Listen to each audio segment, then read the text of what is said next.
ወጥቶ መግባት በማን ነው? ተቀምጦ መነሳት በማን ነው? ሮጦ መቅደም በማን ነው? አስቦ ማሳካት በማን ነው? አጭቶ ማግባት በማን ነው? አግብቶ የተባረኩ ልጆች መውለድ በማን ነው? ሁሉም የሚሆነው በማን ፈቃድ ነው? አመስግኑት ከፍ አድርጋችሁ፣ በእግዚአብሔር ፈቃድ። ያለ እርሱም ይሆን የለም። ራሱ ዳዊት ምን ብሎ ነው የተናገረው? እግዚአብሔር ቤትን ካልሰራ ቤተሰሪ በከንቱ ይደክማል። እግዚአብሔር አገርን ካልጠበቀ አገርን የሚጠብቁ ሰዎች በከንቱ ይተጋሉ አለ። መዝሙር 126 ቁጥር 1 ላይ የተመዘገበ የእግዚአብሔር ቃል።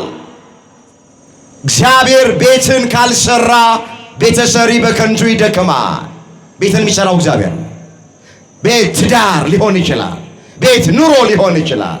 ወገኖቼ እግዚአብሔር ቤትን ካልሰራ ሲባል ይሄ የጭቃውን ቤት ብቻ እንዳይመስላችሁ።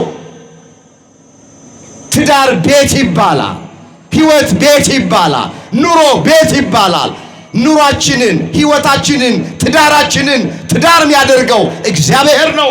እግዚአብሔር ቤትን ካልሰራ ቤተሰሪ በከንቱ ይደክማል።